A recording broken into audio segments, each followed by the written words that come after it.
Series Kamen Rider Kids mempunyai secondary rider yang kontroversial di mana-mana. Siapakah itu? Yaitu bernama Keiwa Sakurai yang masih belum bisa terlupakan, ya kan? Masih tagi-tagi apapun itu ya masalahnya. Apakah karakter ini tuh bagus? Oke. Jadi karakter Kamen Rider Tycoon yaitu nama lainnya adalah Keiwa Sakurai. Dia mempunyai kakak adik itu bernama Sara Sakurai. Aku nggak bahas saudaranya, tapi aku bahas Keiwa Sakurai.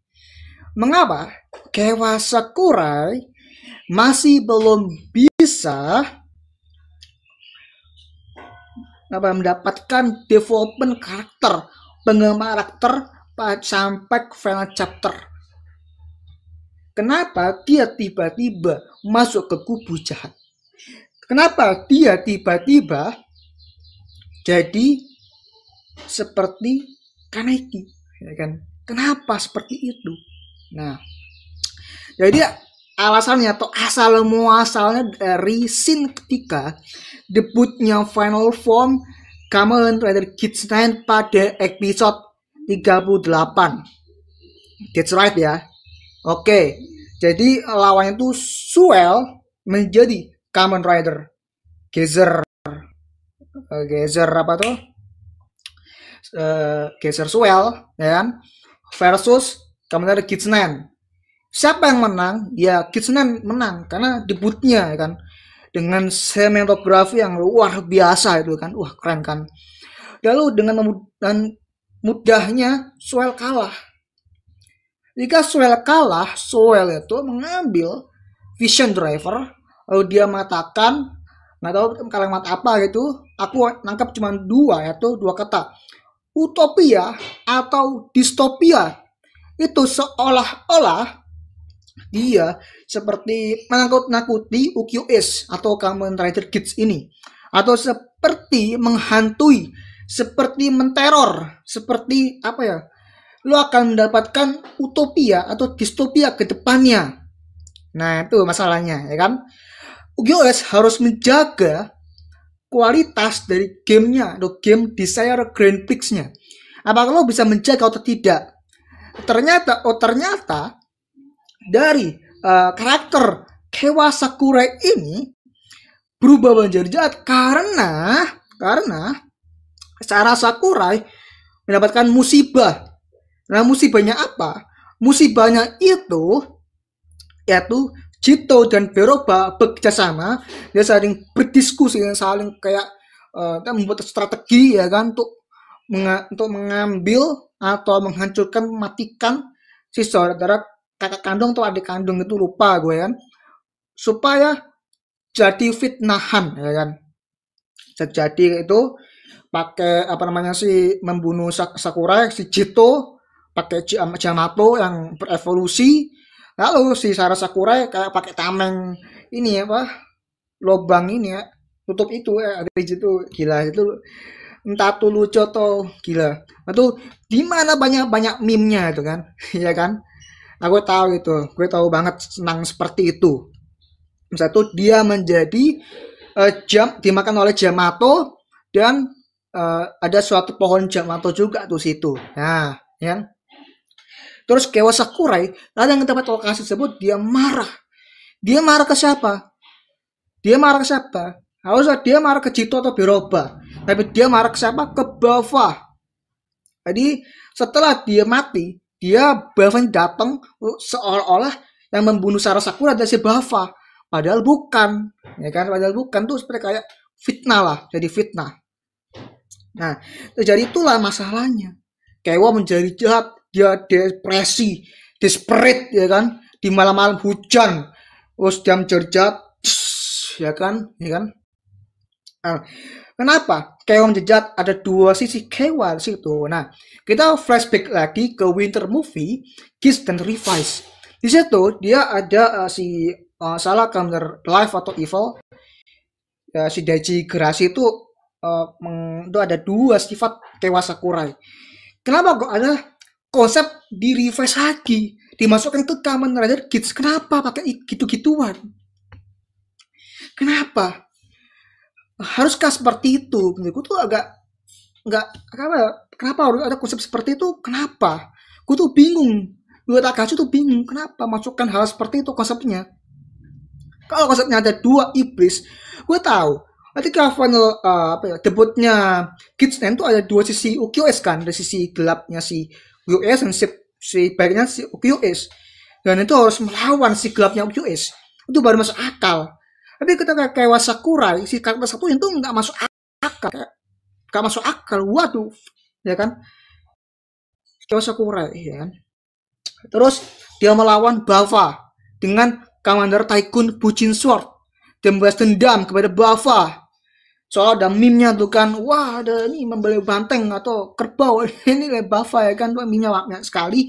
Dan itu, ya kan, gue rasa kayak, oke. Terus bahwa ada sekte Keiwa situ ya kan, sampai ada sekte Keiwanya, yaitu ya kayak Kaneki, gerakannya, hensinnya, ya gitu lah pokoknya. Pokoknya Keiwa, Keiwa lagi, Keiwa MC ya kan. Jadi menurutku ada apa dengan Keiwa? What you do, ya kan? What's wrong is actor, ya kan? Karakternya tuh nggak ada masalah dengan Keiwa Sakurai. Awal sampai terakhir tuh ada development karakter yang datar dan naik turun, itu sampai naik. Ketika naik, kenapa kok menjadi datar lagi? Dan kurang pesona itu masih kurang, gitu loh. Beda dengan Neon Kurama, Ukiyo-S, Michinaga Azuma itu beda banget. Terus Pang Jack ya kan, Vina Haruya itu is different ya kan. Sama cocoknya Tycoon ini cocok dari apa? Dari supporting karakter.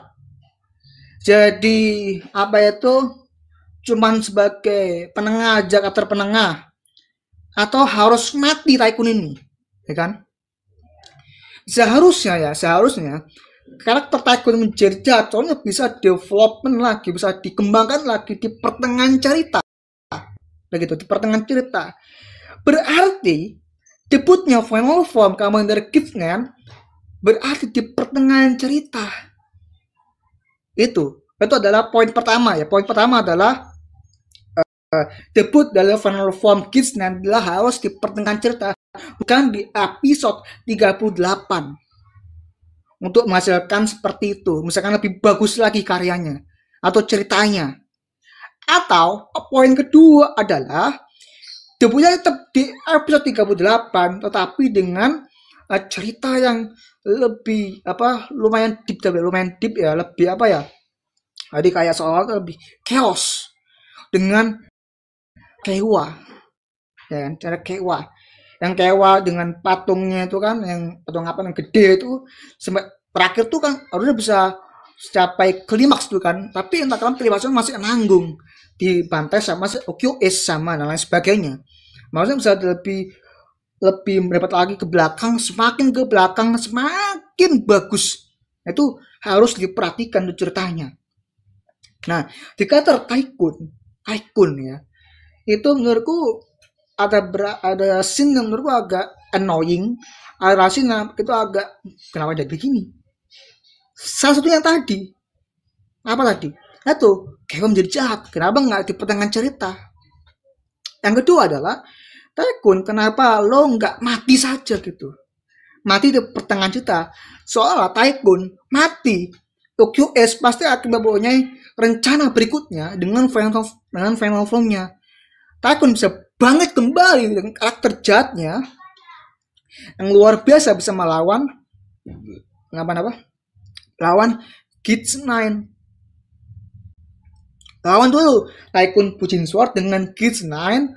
Setelah itu lawanlah Geser Suel melawan Kids Nen. Nggak tahu nih cerita begini setuju dengan pendapatku atau tidak. Kalau nggak setuju coba tulis kolom komentar di bawah, oke?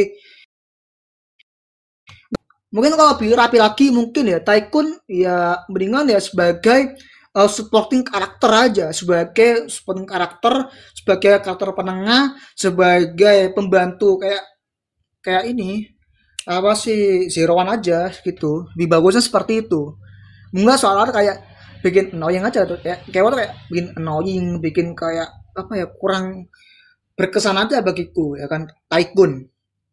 Dan Tycoon itu sebenarnya sih karakter yang oke karena karakternya pun kan Tycoon si apa tuh ya Tycoon kan Rakun apa gitu kan itu menurutku sangat-sangat karakteristik dengan hewannya pun masuk menurutku masuk cuman dengan karakter seperti ini tuh harus didevelop dengan hati-hati menurutku. MC-nya UQS coba MC-nya Tycoon hancur sudah series Commander Kids bukan terbaik malah jadi anjlok bukan jadi revolusioner malah jadi bubar sudah itu sih menurutku makanya itu keputusan yang bagus MC-nya UQS saya perankan oleh Hideo kan untungnya bukan si siapa Tycoon ini kayak Sakura ini untungnya kan kalau dia ini wah kurang sih kurang contoh di series Commander Gacha katanya sih sama seperti Tycoon sama lah pokoknya kurangnya juga sama ya kan actingnya juga masih kaku terus juga kayak gimana oke apakah Tycoon ini unik cuman nanggung keunikannya nanggung di mana nanggungnya nah nanggungnya adalah pada actingnya dia sendiri actingnya dia seperti kayak berasa kayak apa ya kurang mengekspresi kurang apa ya gue tuh kurang menangkap ya secara acting ya karena gue baru belajar kan kurang ini aja kurang ngonjok aja actingnya kurang natural aja menurut ya naturalisasinya kurang beda dengan UQS meskipun dia kaku ya kan dia mempunyai unikan sendiri nah ini kita balik lagi kan ke film Spider-Man Tobey Maguire kan sekaku-kakunya actingnya Tobey Maguire Spider-Man ya kan Peter Parker tersebut kan dia punya rasa keunikan sendiri dengan ceritanya yang penting tuh ceritanya acting tuh ngikuti gitu loh ya kan agak-agak seperti itu nah, dengan ceritanya yang begitu pas-pasan yang begitu standar dengan Tycoon yang actingnya juga kurang ya kan ya jadinya juga kurang begitu sampai akhir ya kan kenapa lagi-lagi di awal tiba-tiba jadi jahat kenapa terus plot hole-nya adalah kenapa kok bisa dibaca oleh Kamen Rider Live atau Evil gaji gerasi itu konsep tersebut harusnya di Winter Movie saja kenapa kok masuk ke sini gitu loh kenapa lo jahat aja jahat dengan eksekusi yang berbeda dari series Kamen Rider sebelumnya jangan yang sama pula gitu sayang sih menurutku karena menurutku ini Tycoon adalah satu karakter yang menurutku berpotensi sebagai karakter yang bagus menurutku malahan bisa kayak wah gila Tycoon ini seperti apa punya gila punya teka-teki yang menarik ya kan wah gila sih menurutku ternyata jadi begini ya kan jadi kurang effort menurut kurang gimana gitu ya kan yang termeso sedikit kan masalah order player nggak masuk di Desire Grand Prix itu ya juga ya ini karena Tycoon menurut gue karena Tycoon lagi bukan OQS ya OQS memang andil dalam game tersebut tapi ya lagi masalahnya kan manajemen si OQS ini kan harus berusaha mengendalikan gamenya sendiri ternyata endingnya kan OQS udah mati itu ya kan udah mati jadi dewa Tycoon apa ya kan nah itu sih menurutku Tycoon menurutku perlu di adjust lagi karakternya perlu di develop karakter ya kalau misalkan itu sebagai karakter pendukung karakter yang penengah seperti Tycoon Shinobi itu menurutku masih bisa menghibur daripada Tycoon yang di series Commander Kids itu masalahnya menghibur isi hiburan karakter Tycoon ini masih kurang cara Tycoon Shinobi di spin off-nya Tycoon ya kan itu apa ya ini bisa terhibur banget bisa kayak kocaknya dapet terus ceritanya juga dapet meskipun nggak ngerti apa dengan Shinobi ya kan Apa tuh feelnya tuh dapet banget. Karena segitu interaksi antara Sarah Sakurai dengan Keiwa Sakurai, terus Shinobi dengan Taikun, anjir tuh keren banget, on point menurut gue. Beda dengan seriesnya, begitu anjir kok bisa begini gitu, kok bisa kurang menghibur. Secara kualitas tuh masih kurang gitu, secara kualitas aja lah. Kalau misalkan series Kamen Rider Kids dengan Secondary Rider yang begitu menarik banget ya, lagi jaga ekspektasi, menurut ekspektasinya terlalu apa, terlalu ketinggian, terlalu gimana, jangan terlalu ekspektasi. MC-nya boleh lah, MC-nya, tapi jangan Secondary Rider-nya. Emang patokan untuk menjadi development karakter MC yang bagus, maka terbantu oleh Secondary Rider dan juga heroin juga masuk tuh. Tapi yang paling utama, Secondary Rider juga harus kontribusi untuk mendampingi MC-nya supaya lebih kompleksitasnya. Simple tapi berkompleks, atau simple sederhana, itu masuk sih menurutku. Contoh di series yang baru tayang ini, yaitu series Kamen Rider Gabu, ya kan. Oke, itu aja aku. Series Kamen Rider Gabu masih tayang, ongoing, itu bakal jauh lebih bagus daripada series Kamen Rider Kids. Benarkah? Atau di pertengahan cerita atau gimana? Jangan sampai kejadian sama di series Kamen Rider Kids. Oke? Itu dari aku. Bye bye. Oke.